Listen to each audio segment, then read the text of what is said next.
Peace, everybody. Welcome to Capital of Combat. The name says it all. I'm Hakeem Rob, and today we're going to preview this Saturday's fight for middleweight supremacy, in which we have Gennady Triple G Golovkin taking on Canelo Alvarez in Las Vegas. Is at the T-Mobile Center, right? Yep.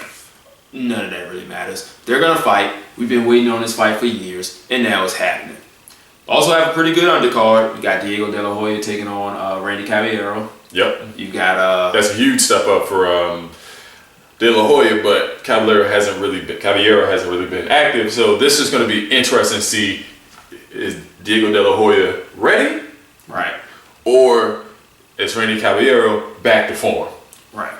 Then you got Joseph Jojo Diaz fighting what's my man's name? Jorge Lara, who is also undefeated. Yeah. Then you got Ryan Martin fighting as well. I can't remember who. Francisco Rojo. That's what he's here for. Those are three very good fights. You know, they're smaller divisions, so people tend not to pay attention to those. But I think because of the big names of Canelo and Triple G, there's a great time for them to be on and show that smaller guys can scrap too. And they're really pushing Jojo Diaz, who is really good, and he has a really tough fight versus Jorge Lara. So we're going to either see him dominate or really grow up in this match. Yes. So those are all very good. But as far as making our breakdowns and stuff, going to refrain from doing that. We're going to stick with the main event. We're going to talk about the two main event fighters and what they have to do to win and how we see it playing out. So let's start with the challenger. Canelo Alvarez, who will be from this point on just called Canelo, because that's what he's known as. So this is going to be his first fight at the full middleweight limit. Yeah, right? At middleweight limit, not past it when he had to fight versus Chavez Jr. Right, and not right under it at 155 versus him defending his belt at 154. We're not going to get into that. Yeah. So this is the first fight where he has to weigh in at or under 160 pounds. So that's a question mark. Is that weight good for him? Probably so. You know, like we said, the last fight he fought at 165. The fights before that he was fighting at 155, and then he had the 54 versus Smith. Yep, named Smith. So he's essentially been a middleweight for a while, which is why we wanted him to fight Triple G. The skills that he brings to the ring: very fast hands, excellent combinations. I love the way he kind of staggers or hesitates on some of his combinations, where he'll throw 1, 2, 3, then he'll move out the way for the counter and then come back with another combination and then get out of it. Very solid boxing skills from Canelo. He can do multiple things in the ring. Although he's not as good at it as you would expect from a Mexican fighter, he can come forward. But he's mostly a guy that likes to set combinations up off of his jab and kind of pivot out of there and reset and do it again. So that's what we see from him. Like, we've seen him come forward against the likes of like Amir Khan and Erislandy Lara, Floyd Mayweather. And two of those he didn't look that great in. But that's not something he's going to really have to do a lot versus Golovkin, because Golovkin's a different fighter. That's right. So as far as power goes, he's not the most powerful guy, but he punches hard enough to get people's respect. Like with Mayweather, Mayweather does what he does, but Lara wanted no parts of being in any kind of exchanges with him. Not at all. So it wasn't like he was like, hey, like, let me stand here and land some things with authority. He was like, pop, I'm out of here. I'm out of here. Pop, I'm out of here. And so as that fight wore on and those left hooks started getting a little more frequent to the body, Lara was even less ready to punch. So then you got the guys like the Liam Smiths and the Amir Khans who just weren't good enough to be in there with him for a long time, and he got him out of there. So in Golovkin, he's facing the most technically sound and powerful guy combination in his career. Because like I said, Lara's a very good, technically sound fighter, decent punch. Floyd Mayweather, we already know he's a very good, technically sound fighter, decent punch, but none of those guys are putting heads to bed like Golovkin does. Right. So there's a different dynamic that we get to see his skill set against, which is why it's so intriguing. So now Rob will talk about the good things the Triple G does well. All right, so Triple G, top pound for pound, top 10, top 5, however you want to say it. Pretty much the destroyer at middleweight. He has shown that he does everything technically well. He can cut off the ring, which is a big thing for us if you want to end the fight. And when he starts cutting off the ring, he's looking to end the fight. He can punch with his opponent. And usually when he punches with his opponent, he gets there first and he punches harder. And he has a great chin, even against when he's gone against harder punchers like Lemieux. He was able to avoid it. He's actually got very underrated defense. And then against Danny Jacobs, who he won a close decision, and he took some fire in that fight. And of course, he fought Kell Brook, where he was able to weather the storm, but he did take some really solid shots. And that's why I say he's probably got one of the better chins in the division going up against another guy with a great chin, and Canelo Alvarez. But he's probably got one of the top 5 jabs in boxing right now over that of Canelo. We're talking about timing, we're talking about going to the body, and we're also talking about throwing to the body or throwing a hook off the jab. Yeah. What I really like about Golovkin's hook is that he throws it palm down. And that's the way I like to teach people to throw their hooks, because to me, I think it's a stronger hook than when you throw it like that. Because one, you get a little bit more of that deltoid activation going on there for the people who like the technical names of the muscles. Mm-hmm. But your shoulder is a little bit tighter when you throw that hook palm down. And so that leads to a more, tighter arm, and you can absorb the punch a little bit better and deliver more impact, especially when you see Golovkin, because he likes to dip down with that hook before he comes over and throws it. So he's putting that whole, what they call a stretch shortening cycle, or you hear a lot of people call it elastic recoil, because it just sounds cooler, but it's the, technical stuff. Anyway, he puts a lot on that hook. It's his bread and butter. And he throws that same hook upstairs as well as to the body. He will turn, and being able to turn that hook over, and Hakeem actually taught me how to throw it both ways. One, to me, is quicker than the other, thumb up. Yeah, it's quicker to throw it with the thumb up. But when you turn it, you get that torque, and you can sit down on it, and you get way more power. And he does it to the body, which is kind of, you don't see that too often. Yeah. So, but you see the effectiveness of it. Right. So his right hand is decent. It's not the equalizer of the left hook that you see with the left hook, but you have seen him hurt people with it, just not to the same devastation. So he's got a very educated left hand. Like Rob said, he cuts the ring off well. He's not a guy who likes to get cute in there and box off the back foot. And I think for Canelo to have more success, he might want to try to do that. We've mentioned that several times that people never tried to force Gennady Golovkin back. Daniel Jacobs had some success doing it at times, but he didn't do it enough to secure a victory. He did enough to make it a close fight, but when you're the guy in there competing, you're not in there competing to make it a close fight, you're competing to win. And unfortunately, he didn't do that. So if someone can do that more often, perhaps they can come away with the win. And given that Canelo he's shown more versatility fighting off the ropes, especially after the Mayweather fight. He's shown that he doesn't have to come forward. He can fight off that back foot. He can fight off the ropes. You actually saw him fight off the ropes very well versus Liam Smith in that last 154-pound matchup. And versus Chavez Jr. That's right. But, and there's a but, he doesn't have the greatest footwork in the world. He's better at it. Yes. But he doesn't really have fast feet.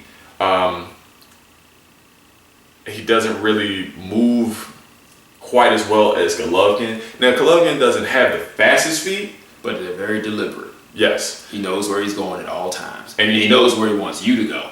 And he's always set to punch, which is a huge thing. And that's something that Canelo is not. He is not always set to punch, because when he gets out of there, he's in a full retreat mode. Like, he will get his legs together and slide up out of there.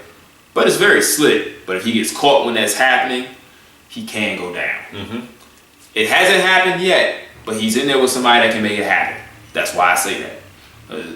I know a lot of people were picking Golovkin based on him being much bigger than Canelo, but we've seen it lately. That's not the case either, because one, he took on someone much bigger than Chavez Jr. and handled him. Even though, like I said, that's a different fighter. But if you just see pictures of them, Canelo is looking pretty jacked, and looks like he is taking this fight very seriously, which he was always doing to begin with. But like, even when they initially made this fight and you had that first stare down after the Chavez Jr. fight, and Golovkin's like, oh, you know, good luck, blah, blah, blah. He's like, luck is for the mediocre. Fuck out of my face. I was like, whoa. That to me, I was like, oh, okay, somebody's feeling themselves and they think that they gonna do something. Yeah, but Golovkin has been chasing this man for the better part of, what, 2 years? Yes. Not just him, but he was pretty much chasing middleweight supremacy. And at first it was Miguel Cotto, who had that WBC belt. Then it was Canelo Alvarez. I don't think it mattered who it was. He just wanted to be the man. That's right. Now he is, and now he has to defend being the man versus someone who was the man in Alvarez. So the two things that I think will lead Golovkin to victory is that footwork and stamina. The only time we really saw Triple G look a little labored was against Kell Brook, who pretty much carried him pretty fast, but was not big enough to really put anything on him that would seriously put him in trouble. So he kind of went for it, and Kell Brook's speed was enabling him to get out of the way of a lot of those punches. Didn't get out of the way of enough of them, but he was able to slow Golovkin down a bit and have that fight go a little bit longer than it probably would have had he not done that. So with Alvarez, he takes a lot of rest in the ring, which, because he takes a lot of rest during training, that's one of the reasons why I think that he'll lose this fight, is because, like, even when he's training, like, you see all his training videos, he never trains like a full straight 3 minutes. He will get in there, he'll do a few bursts, they'll look awesome, but then he'll stop, take a little break, have somebody wipe his brow, then get back to work. And he does that hitting the bag, he does that hitting the pads, he does that shadow boxing. Like, it doesn't matter what he's doing, he takes breaks a lot more than your average fighter does. And if you know Abel Sanchez, who coaches Golovkin, he has all his fighters in great shape, especially because they're training in the mountains. They're in Big Bear, right? Yes, Big Bear, California. So that's a huge thing. If they're training at high altitude, they're training straight through 3-minute rounds, if not longer, in all types of conditioning, sparring, mitt work, bag work, whatever it is. So they're angling to have him in tip-top shape for this fight.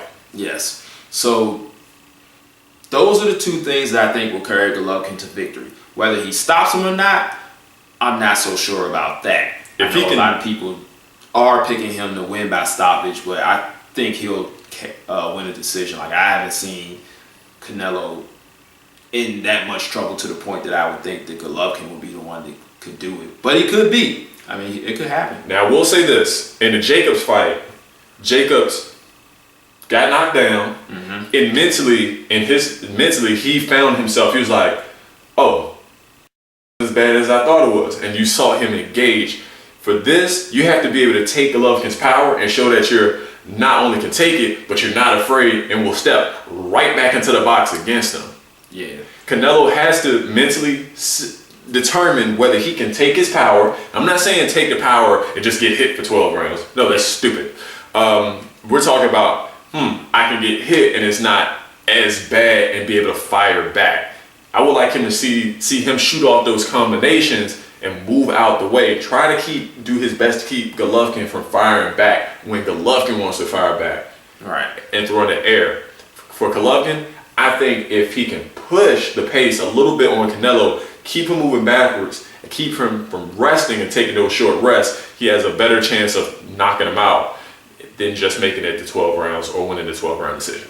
Yeah, but I do think Canelo will be able to get out of there a few times. I think he's going to have a lot of successful moments. And I think this fight's going to be closer than a lot of the people who are like really heavy Golovkin fans are giving Canelo credit for. Which is strange because like they keep putting down his opponents, but like keep trying to praise him. Like if he's not beating people that are that good, then that means like he's not good. But he's beating good people, so that makes him good. Canelo is another very good fighter, and if he wins, this should be a very quality win for him. It's not. It doesn't mean that Canelo is overrated. It doesn't mean that he's a hype job. It means that Gennady Golovkin was better than him. And that's something we all thought anyway, but he still had to get in the ring and prove it. And these are two guys who are in the top 10 pound for pound on just about everyone's list. Guess what? That same thing happened twice, once last year and once this year in Andre Ward versus Kovalev. 2017 has been a year of great fights. Fights that you want to see. Fights that against top 10 pound for pound fighters or top 2 or 3 in the division. I mean, come on, we haven't had a year like this and God knows how long. And I hope the promoters take note and keep it going. Because, like Rob said, we've had exciting fights. We've had top-level fights. We've had the fights that people have been demanding. We even had a crossover fight that people demanded to have happen. We're not going to talk about what actually happened, but, you know, people really wanted to see that fight. They got that fight. And, you know, it helped out for everyone because they got to see what they wanted to see. And then you could promote other things because of that. Like, oh, you really like that? Well, we got these 2 middleweight guys that are going to fight soon. So you should really check that out. You got this guy who's defended his belt more than anybody else in UFC history. Maybe you want to see that. That didn't happen, but, you know, it could have, but the opponent pulled out. Neither here nor there. But they were able to piggyback off of both sports because of that spectacle. So great for everyone involved. So now we are waiting for this fight to happen. So we will see you guys in the initial reaction and the full recap. Make sure you like this video. Subscribe to see more. There's plenty more. Hit us up on all of our social media networks. Let us know who you think's gonna win. Let us know how you think they're gonna win. Any of that stuff. Check out Technical Toolbox. Hit us up for the mailbag if you have any questions. And like I said, we'll see you guys post-fight. Till then, fight on. This is round 1 and you've already lost. They don't seem to see that everything we've done is coming at cost. My fists are on fire. I perform till I perspire. My demons are in a rage. Keep thinking that it's a game. I kick rhyme, hurricane. I told them I don't play. I'm liquid. Black Street Fighter.